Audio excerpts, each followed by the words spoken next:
I'm delighted to welcome and introduce our speaker this evening, Professor Frederick Toates.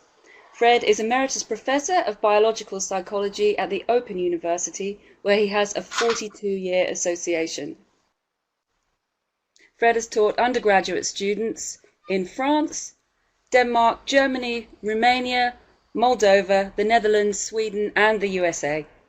His research is on motivation, and he's responsible for developing the incentive motivation model, as well as applying it to sexual motivation and sexual offending.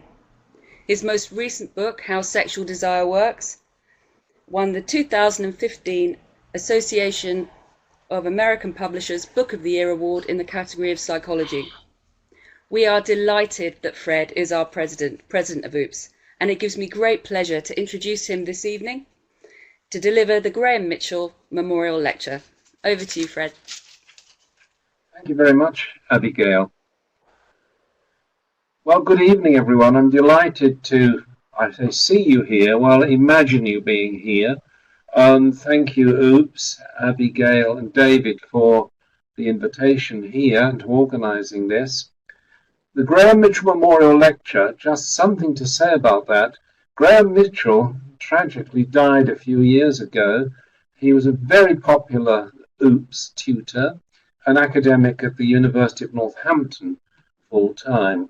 And he is so popular indeed was he that we've named this lecture, which normally we would give at Warwick in our annual conference, but unfortunately, of course, for reasons you all understand, we can't do it this year. So at any rate, let's go ahead and see how we get on. This is a completely new experience for us in OOPS. It is the first time we've ever done anything like this. I am terribly nervous, I have to say. I'm not normally nervous in the least about giving a public lecture, but with all this technical stuff, it makes me extremely nervous. But let's see how we get on then, and I will move to the first image. Now, what I should be talking about this evening involves three topics, three bits of knowledge, if you like, contributions to understanding of behaviour. And the first of these is contributed by a Dutch ethologist, subsequently at Oxford University, Nico Tinbergen. And he made this important distinction between types of explanation. And I'll only deal with two of them this evening. The causal, that means in the here and now. What causes behaviour? What's in my brain now causing me to speak these words? When someone acts in a certain way, what caused them to do it? What was in their brain making them do it, if you like? The functional type of explanation, which is so often confused with it, and which Tinbergen was at great pains to try to articulate and distinguish, is the functional, the significance that piece of behaviour has for genetic perpetuation. How did it get there in evolutionary terms? Where did it come from? And the other major contribution of Nico Tinbergen was the idea of supernormal stimuli. These are stimuli bigger than anything experienced in the evolutionary history of a species, human or otherwise, and we overreact to them compared to how we would react in a normal environment, or rather in the environment to which we were adapted, which is one many, many, many thousands of years ago. And the next topic I will use is the notion of two systems of control. This starts out with Plato, actually, in ancient Greece. And the most recent, I suppose, most famous advocate is Daniel Kahneman. Two systems of control. The brain consists of an old system, I call it system one, old both in evolution and development. It is fast, it's automatic, it's stimulus, incentive driven. It can sometimes act unconsciously, and it's hot, assuming it's conscious, I guess. It means it's emotion laden. Now the new system, system two, is relatively new in both evolution and development. It is slow, it's cognitive, it's conscious, and it's cold, or at least relatively so. And our behavior is a combination of these two systems acting together, sometimes in harmony and sometimes in opposition to each other. And when you look at the brain, the old system, the weight is upon subcortical brain regions. The new system, the weight is upon prefrontal cortical regions. Now, the third topic this evening is that this man here, who is described by the American Vice President Spiro Agnew as the most dangerous man in America. By that I mean the one on the right of the picture. That's B.F. Skinner. The picture was taken in 1987 when he paid us a day visit. So he spent most of the day with us in Milton Keynes. He was very enthusiastic about the Open University. And that picture is taken.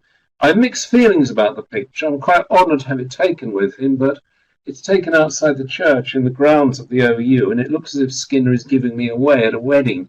But nonetheless, OU students love to wind up their academics if they feel they're getting a bit too pompous. And I was giving a similar lecture to this some years back now, and I said, well, this is a great pleasure here. This is Skinner and me, and the students said, well, which one is Skinner? Well, it's the one on the right, if you're in any doubt, with the fantastic waistline and the walking stick. So I will be using these three topics to address various issues in brain and behavior. And the first topic is directly from Tinbergen, evolutionary mismatch. Basically what this term refers to is that the environment we live in at present, in Milton Keynes or Athens or wherever it may be that you're sitting right now, is very different beyond all recognition from the environment in which we evolved. And yet, our brains are matched to that old evolutionary environment. They're not matched to current environment. Hence, the term evolutionary mismatch. And there are many examples that illustrate this. Here is one, fast food. Now, those in Tinbergen's logic would be called supernormal stimuli, because they weren't around in our early evolution, but the brain that was evolved then is the one that reacts to the potency of these stimuli in terms of their fat content, their sugar content, their pure hedonism, and the fact they're so readily available. Some of these things, I don't know about elsewhere, but in Milton Keynes, you can buy hamburgers in a drive-in. All the effort you need to exert is to press the button and lower your window in your car, put your arm out and bring it back in. Now, in our evolutionary past, we would have had to have invested considerable effort in getting to food. And when we got the food, it would not be rich in fats and sugars in the way that present diets are. So this goes a long way, I believe, to explain why we have problems of obesity. By a similar token, I guess that the sexual environment of our early ancestors didn't look much like this, with an abundance of sexual stimuli, and heaven knows exactly what went on then, but I can't believe there's anything even remotely like this, or even remotely like this, the use of representations of sexual stimuli that people can exploit. There was doubtless nothing like this. Money is, in evolutionary terms, a cultural invention of quite recent years. It wasn't around in the early environment of evolutionary adaptation. And so our brains are not equipped to handle things like gambling, and we can easily become addicted to it. Even more so, surely this was not around in our early evolution. There may be fermented fruits or things like that some people could have got high on, I guess. We don't know. But certainly refined substances like this with a syringe to inject them were not around. And they overwhelm the brain. They're a supernormal stimulus. They indicate an enormously powerful input to the brain, suggesting that what I'm doing is something that is very useful to me. Well, of course, generally speaking, is not very useful to you. So the brain is tricked by the potency of stimuli like that. Now, there's one thing that I think I would speculate that hasn't changed that much throughout the course of evolution, and this is the basic need to belong, the fundamental need that human beings have to belong to each other. And here's an interesting article by Roy Balmaster and Mark Leary asks, what is a fundamental human motivation? And when they raise that question, they ask the subsidiary question, is attachment a fundamental human motivation?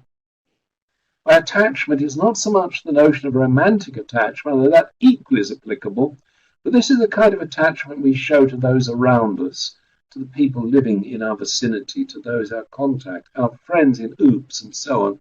Does it represent the action of a basic human motivation?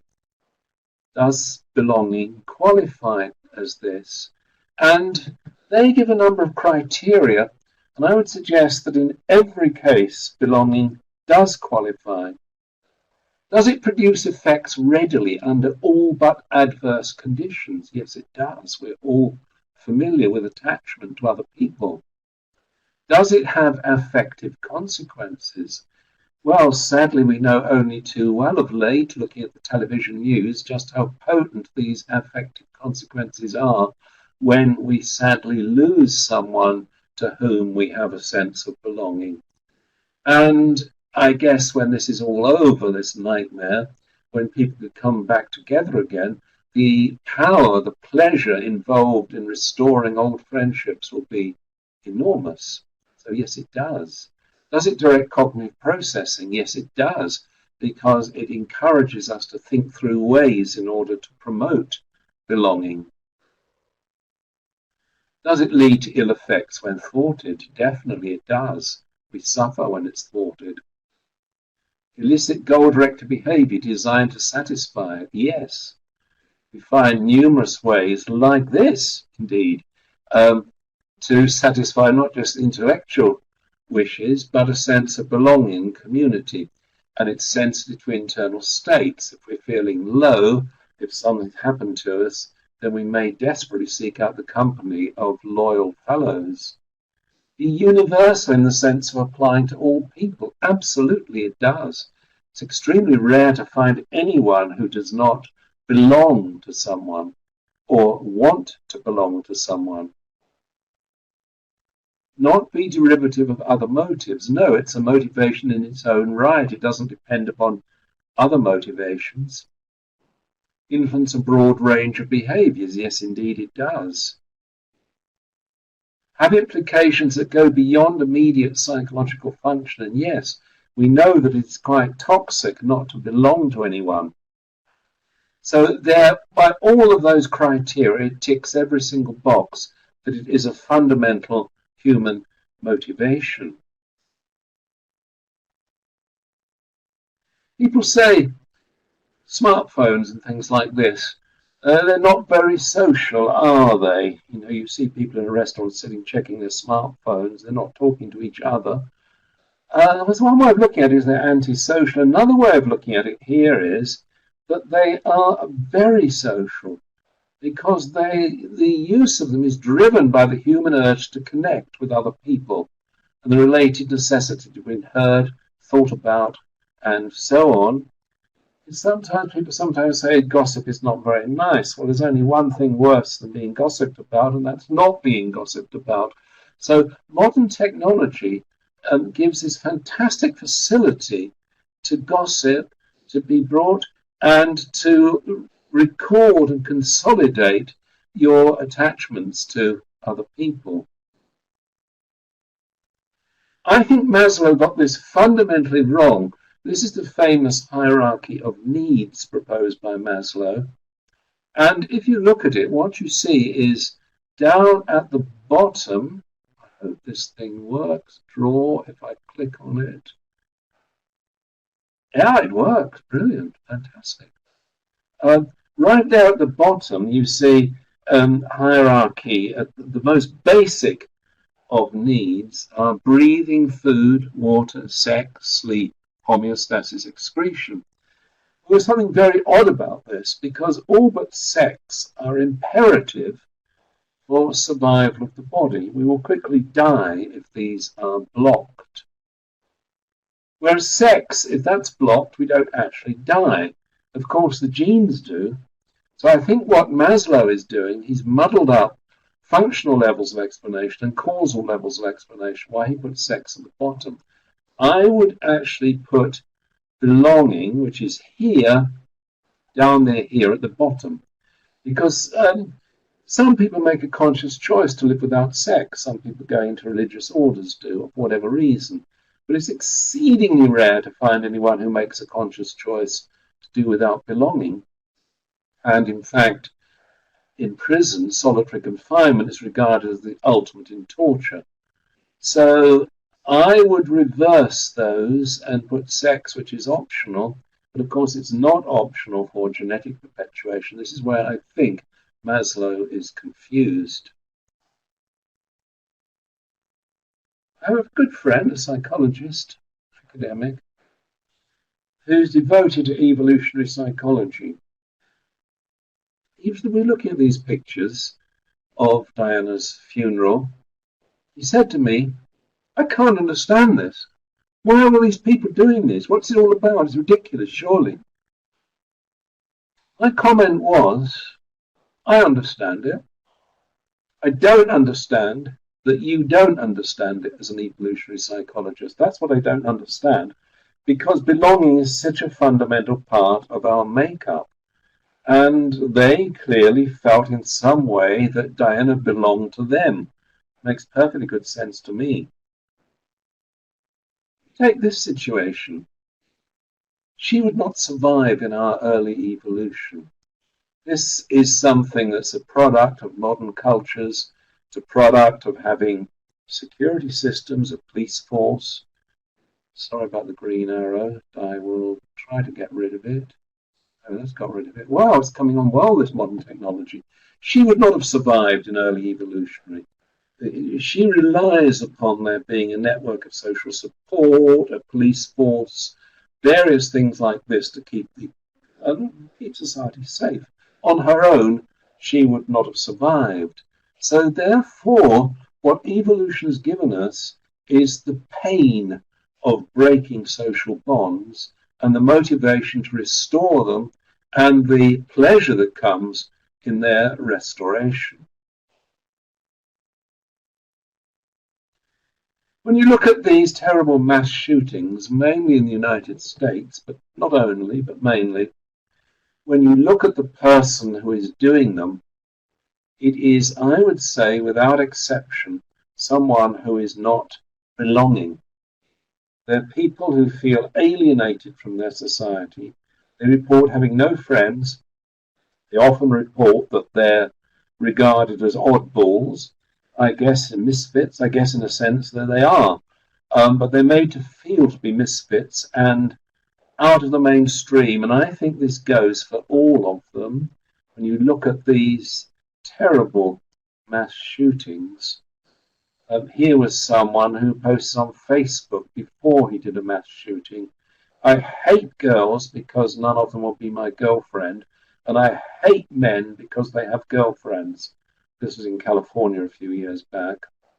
This is perhaps the most famous one in Columbine High School. Again, boys who did not fit in. They didn't belong into a harmonious network of rewarding social relationships.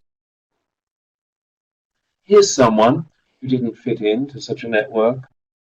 David Berkowitz, a serial killer from New York City in around about the late 1970s, maybe early 1970s, well, something like that, whatever.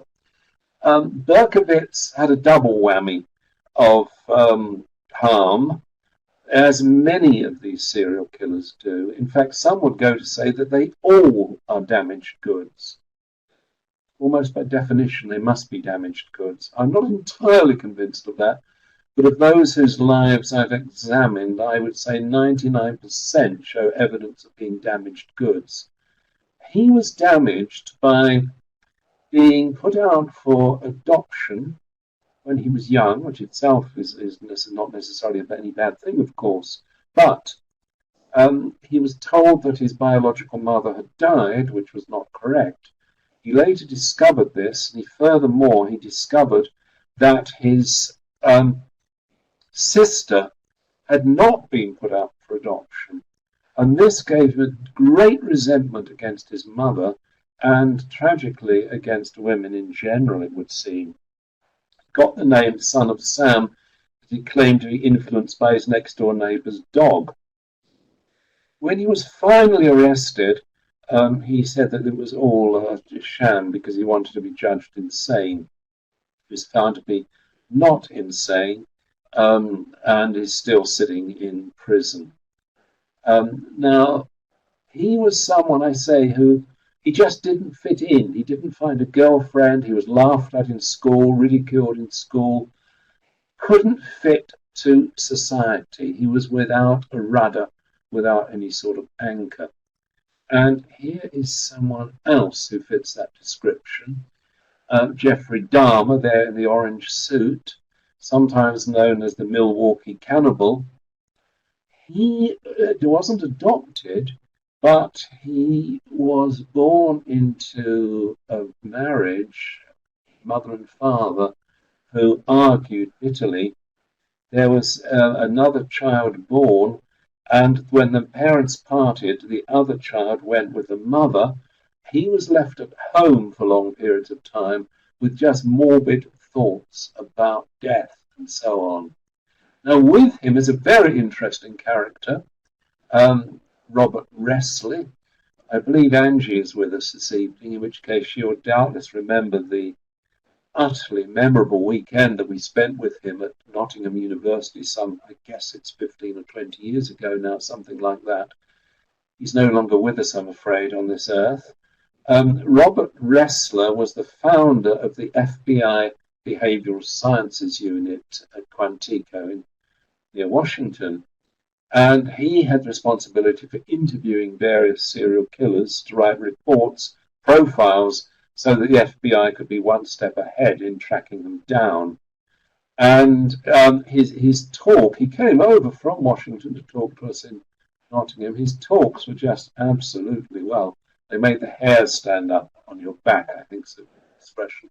One that comes to mind particularly from that position, from that weekend, I think this was in the bar. I and my wife Olga, we were delegated to look after him the weekend.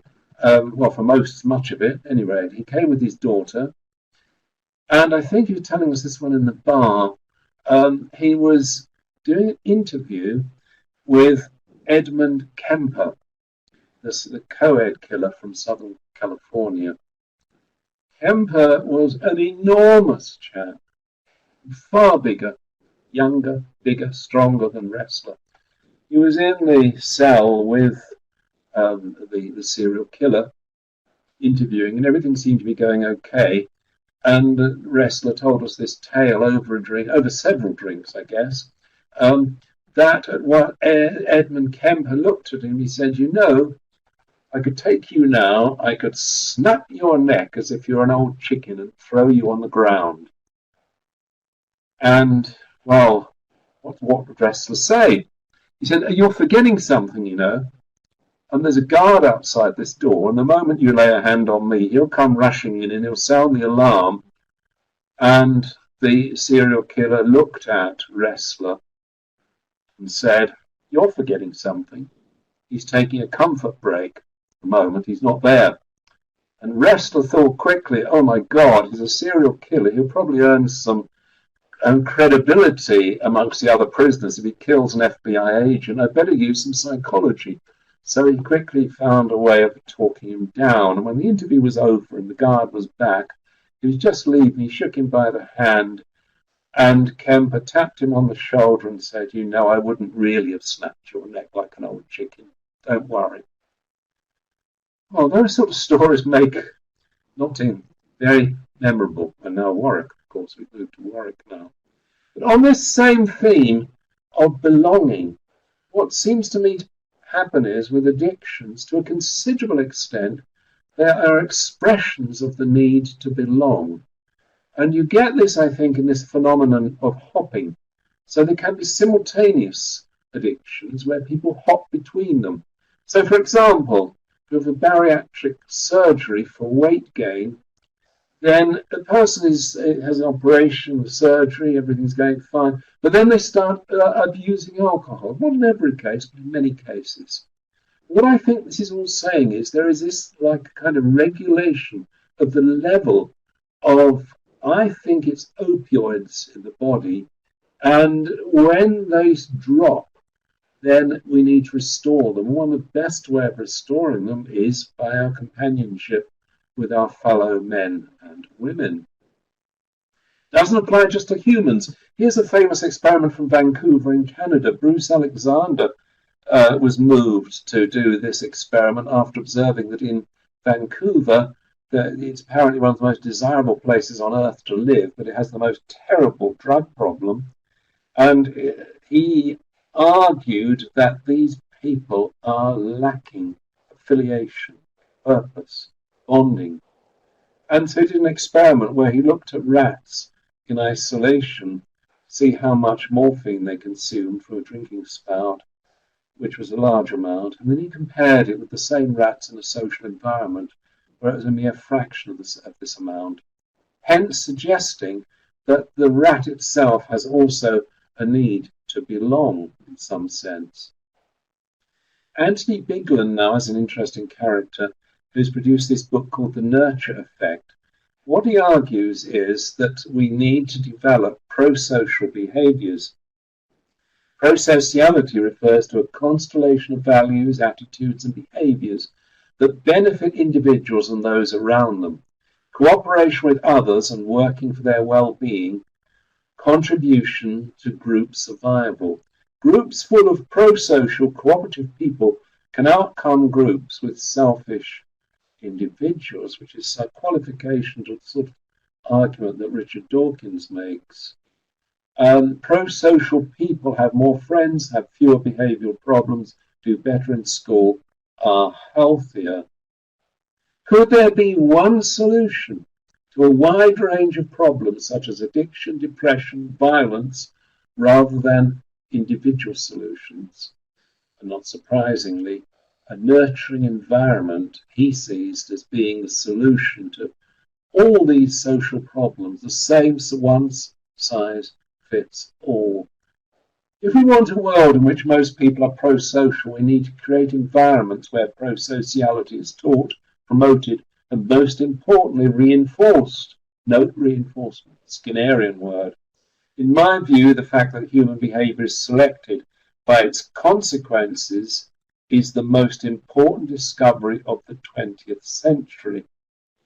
That is the Skinnerian argument that behavior is shaped by its consequences. Which brings me back to Spiro Agnew. Why on earth should a harmless, bespectacled professor at Harvard be described as the most dangerous man in America? And the reason was after he published Beyond Freedom and Dignity, then he argued that these things are a myth. We're not free, and we don't need to seek dignity through our freedom because it's a myth.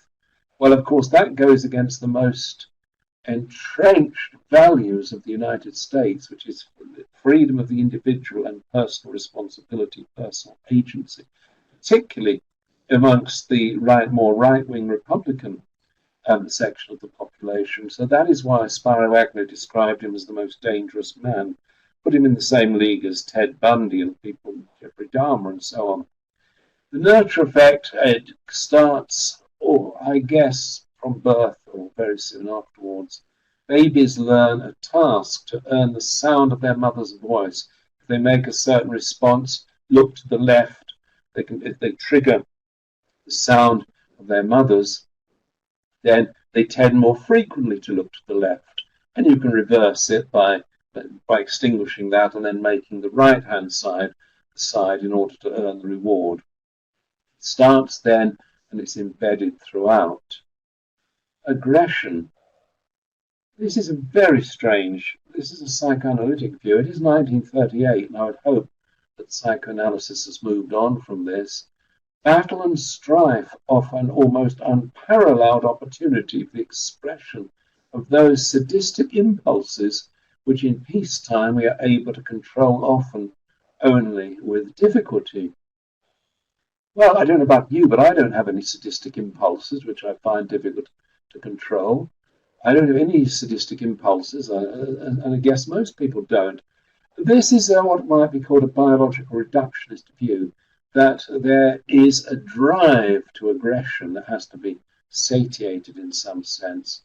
However, if we believe, and note that in this Maslow's hierarchy of needs, there is no need there to commit aggression, which is an interesting one, since Maslow was quite strongly influenced by Freud, and the Freudian view is of a sublimation of aggression is not the case. We don't sublimate, it doesn't come out somewhere else if we don't perform aggression. I guess Hans Eysenck took great pleasure in knocking Freud on this one, as he did on many other topics. I mean, there are cross-cultural differences in aggression. Amongst Native Americans, the Hopi are cited as a peaceful society. Children reinforced for pro-social activities in their case, contrasted with the Navajo and the Sioux. Or if you want to contrast over time, just look at the nations of Scandinavia, which some 2,000 or so years ago brought terror to much of Europe. Now they are havens of peace, tranquility, and social justice. Now, I doubt whether their biology has changed very much, but their culture has undoubtedly changed beyond recognition. Return to the hierarchical control of behavior, these two systems. I want to use this to address the determinism and free will question without, I'm sorry, I can't say anything very intelligent about this. I'll try, but I can't. Free will issue, how to define it? I don't know what it means. I really don't. I only know what it doesn't mean. And what it doesn't mean is that if you could track every move we made from the time of conception, knowing knowledge of the genes, everything that happens to us, if we could uniquely predict everything we did, that seems to undermine free will. Of course, we can't do that. It's a thought experiment only. That undermines, yes, that undermines free will. But what is free will? I don't know. Can we take a pragmatic stance? And can we believe in determinism, which to some extent we have to, I suppose, do it with the scientific study of behavior? Can we pragmatically believe in cause and effect? Maybe it's something like the issue in physics, where something can be both a wave and a particle simultaneously. They seem to be quite incompatible, but the trick is coming to see both of them simultaneously. That's one of the problems that physicists concern themselves with. Maybe we could do something like that, but what we believe about determinism, we may not know. We can't go out and do an experiment to see whether determinism works or not. What we can do is an experiment to see whether belief in a determinism has an effect. Excuse me. So we can get two people, groups of people, and we can get one of them to read something all about determinism, something all about free will, and then see whether they're likely to cheat after that. And the ones who believe in determinism are more likely to cheat, presumably on the basis that it's all predetermined in any case. So I don't have any agency over it. Crime and punishment. We had the pleasure a few years back of Adrian Raine coming to speak at us at Warwick, the author of The Anatomy of Violence. He's also interviewed serial killers. Neurocriminology is looking at the brain to find the answer to what makes a criminal a criminal. Do they have a smaller prefrontal cortex than others? Do they have a bigger hypothalamus? What is it about them? What makes men more criminal than women? What is it? Is it testosterone levels, etc., etc.? This is what neurocriminology is all about. Now, it creates fear for the political left that will detract from the environmental causes of crime. They, of course, like to see injustices in society, the capitalist society as being the cause of crime. I think that's not a reasonable argument at all. To me, it doesn't in any way detract from environmental causes of crime. The political right fear that it will take away personal responsibility. I think that's a much more difficult one to argue against, if you even want to argue against it. Maybe there's a middle ground position, and this is the one that Adrian Raine comes up with. Maybe free will lies on a continuum, with some people having almost complete choice in their actions, while others have relatively less. Brain damage, we know, to the prefrontal cortex disrupts the capacity for self-reflection. Maybe that capacity is important for the exercise of free will. And when I think back to the serial killers that I look at, almost all of them have the most horrendous background of abuse, sexual, physical, psychological. Horrendous beyond all belief, most of them. Not all, as far as we know, most. Probably 80 to 90%, I would say. Same monotonous story of abuse in the family, rejection, so on. Do they exercise free will? Maybe not. Do I exercise free will? Maybe I do. I don't have the answer to this one, but it's a good point for reflection. And the pub's open again, it'd be a good place to discuss. But maybe it's all very well to take a liberal stance towards criminals, look at the environment, but there's another observation of Raine, which is interesting. Are we wired for retribution? We might be, because when we see someone who's done an injustice getting some kind of retribution, it seems to be rewarding to us. Those bits of the brain that are active when something is rewarding, they light up. He writes, without that powerful emotional mechanism to motivate rage and righteous indignation, our current day civilized society would not exist. If we forgave psychopaths, we would be overrun by them. Temptation and resisting it. Again, think of the old system and the new system. Adam and Eve, the classic tale of temptation, the Garden of Eden. Eve has been told she can eat any fruit except that from the forbidden tree. What does she do? She takes an apple from the forbidden tree, takes a bite out of it, passes it to Adam. Adam takes a bite out of it. God is not happy with them. The punishment for Eve is that from then on, women will suffer the pain of childbirth. Adam's case, he gets it stuck in his throat, hence men have an Adam's apple. Now that is, I say, the classic tale of temptation. Look at it in terms of modern psychology. There's an incentive, there's wanting, the apple. She wants the apple. Her prefrontal cortex is offering restraint, but obviously not sufficient. She's exploiting working memory because the command from God is not physically present, it's somewhere in the past. So she has to revive that from her conscious into her conscious memory to oppose the pull of the apple. It's novel, by definition, it's the only she hasn't tasted it. The serpent there is egging her on, and it's a transgression. Some people, I can't say Eve does this, but some people are turned on, excited by transgression. Take another classic tale here. Odysseus in Homer's story, the Odyssey, an old Greek classic there. There he's captaining this boat. He's facing temptation. The sirens are luring him to the coast where his ship will hit the rocks and they can steal from him. Now he knows that their sound is so attractive that he can't give in to it. But he might give in to it. He fears he might give in to it. So he gets his sailors to tie him to the mast, and he bungs up the ears of the sailors with beeswax so they won't hear it. But they still seem about dangerously near, as far as I can see in that representation.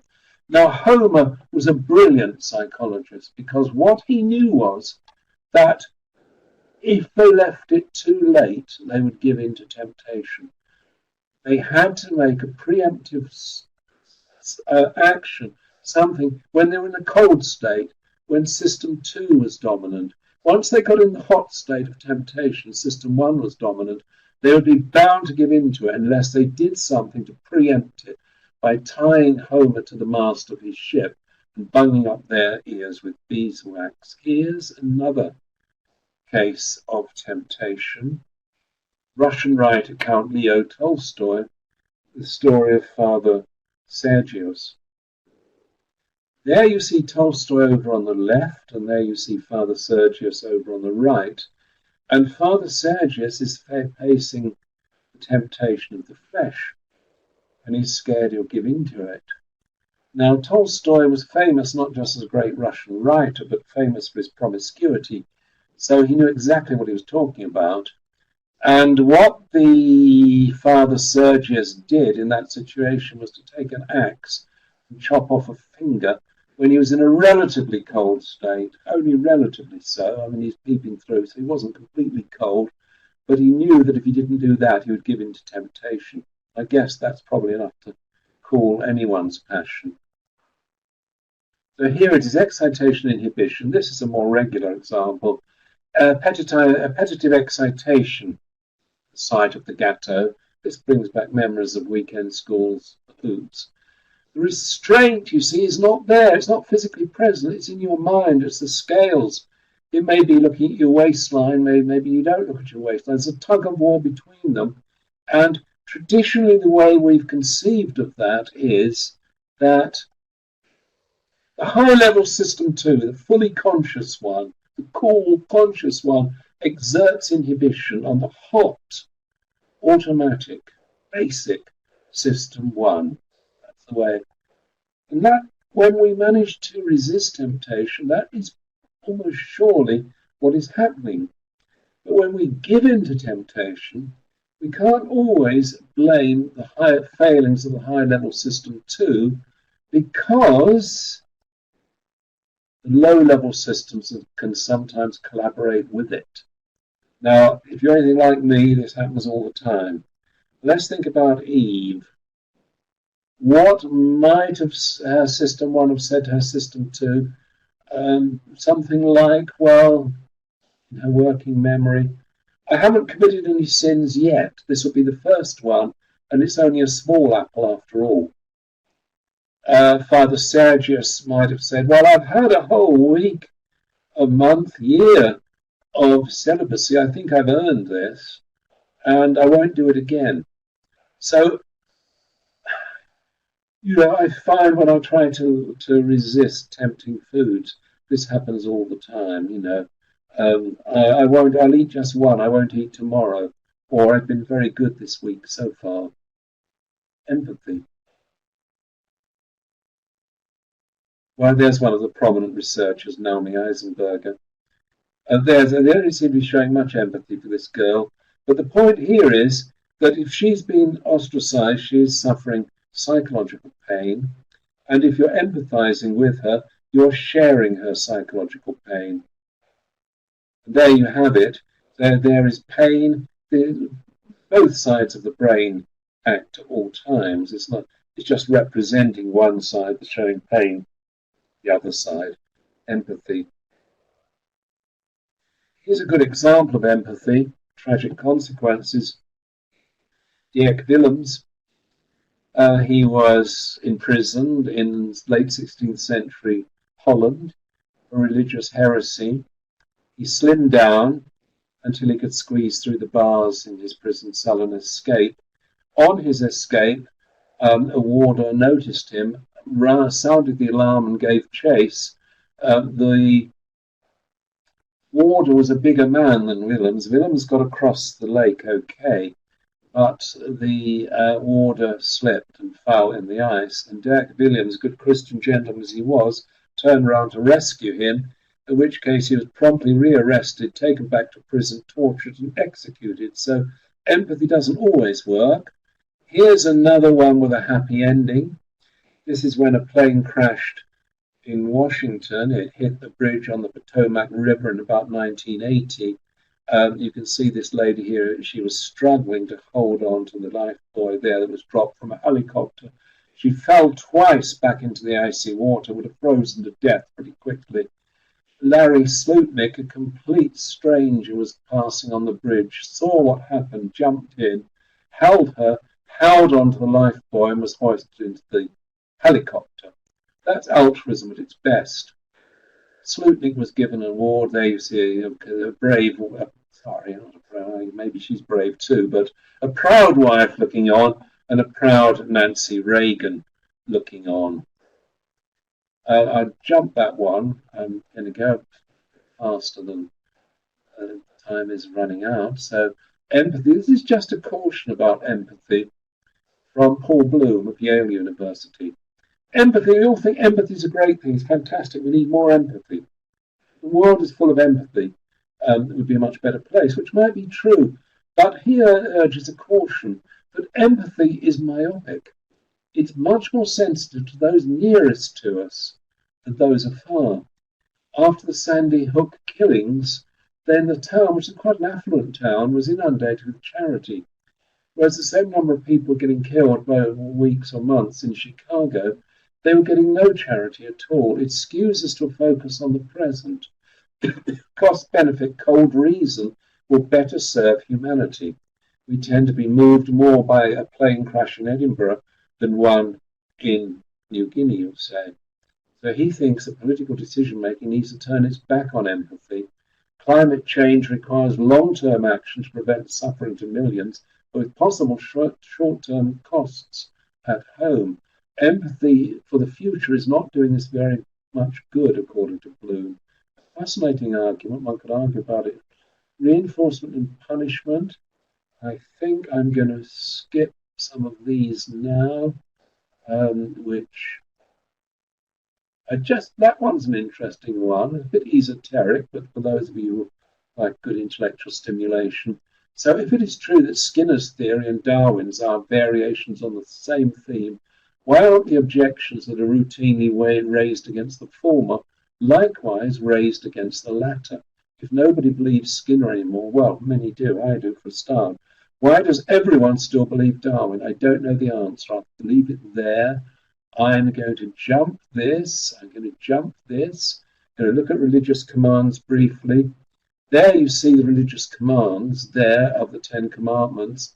And what you see is that a Skinnerian worry would be that all but two of them tell you what not to do. And we're not very good at doing what we're told not to do. We're much better at being told what to do with reward for doing so.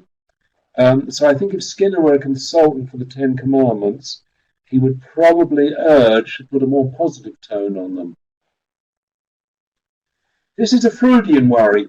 Now, when I submitted this to David, David was tempted to correct that to a Freudian worry, but it's not meant to be a Freudian worry. It really is meant to be a Freudian worry.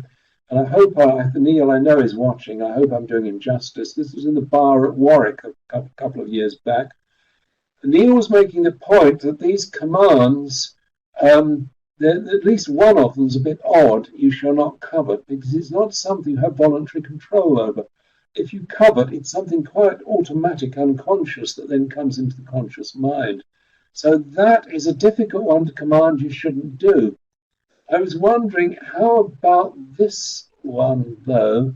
Thou shalt not commit adultery, but I say unto you, that whosoever looketh on a woman to lust after her hath committed adultery with her already in his heart.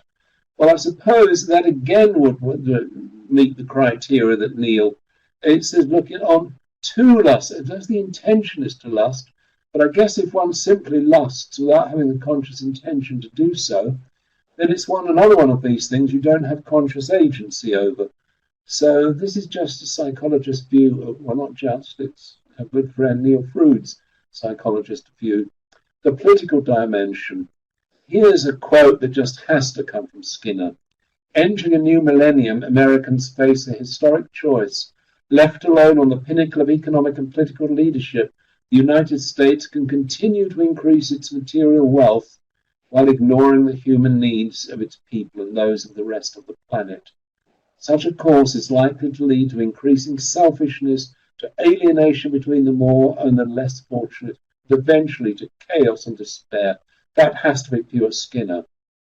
But written in 2000. Tragically, he'd been dead for 13 years. The Proclamation of Positive Psychology from Seligman and Csikszentmihalyi. So Skinner's alive and well, I would say, in positive psychology, even though not acknowledged. Here's Skinner. Here you are, 1976, echoing much of what was written in 1948, not exactly the same. Not only can we not face the rest of the world while consuming and polluting as we do, we cannot for long face ourselves while acknowledging the violence and chaos in which we live. Great thinker. Jumping that one, I'm going to my final topic because I want to leave some time for discussion. Application to politics. I think this is crucial. This is American, but I think it applies equally to Britain. And Drew Weston, formerly a colleague and friend of Kent Berridge at Michigan University, now at University of Arizona, two visions of mind and brain. The voting public this relates to. One is a dispassionate vision which suggests that voters choose candidates by examining their positions on the issues, seeing who has the best positions on the most important issues, and calculating their relative utilities. The other is a passionate vision, suggests that voters are moved by the feelings candidates and parties elicit in them. I suggest that both visions are true. They differ according to circumstances, to who the person is, to the occasion, to our tiredness, our ability, our wish to look rationally at the issues. But I suspect that both of them are there simultaneously. Drew Weston says that the right wing in the United States are better psychologists than the left wing because they know how to tap to basic primitive passions in the way that the left wing often don't. So the criterion is, would you like to be stuck in a lift with George Bush or Al Gore? You imagine Al Gore would talk about climate crisis, George Bush would tell jokes. So many people would rather be in the lift with Bush than Gore, even without looking at the issues. So it's important for politicians, they need to cultivate at this low-level system one, popularity, they need to go out and kiss babies and hope that that works. It doesn't always work. Maybe that child will grow up to be a Democrat voter. I don't know. It'd be interesting to trace his course. But if you want to succeed in politics, in the United States, maybe here too, it helps to be brought up in a little town called Hope, which in this case is Arkansas. Let me just negotiate getting my glasses on. Now we turn to Bill Clinton, who was probably the most intellectual president up to his time. And also, he was a Southerner, but he knew absolutely how to appeal to Joe Bloggs. Listen to what his acceptance speech, I won't put on an American accent, even less so an Arkansas accent. If you want to win hearts and minds, this will just take a minute. Listen to this. I was born in a little town called Hope, Arkansas, 3 months after my father died. I remember that old 2-story house where I lived with my grandparents. They had very limited incomes. It was 1963, but I went to Washington and met President Kennedy at the Boys National Program. And I remember just of thinking what an incredible country this was, that somebody like me, you know, who had no money or anything, would be given the opportunity to meet the president. That's when I decided I could really do public service because I cared so much about people. I worked my way through law school with part-time jobs, anything I could find. After I graduated, I really didn't care about making a lot of money. I just wanted to go home to see if I could make a difference. We've worked hard in education and healthcare to create jobs. We've made real progress. Now it's exhilarating to me to think that as president, I could help to change all our people's lives for the better and bring hope back to the American dream. Thank you.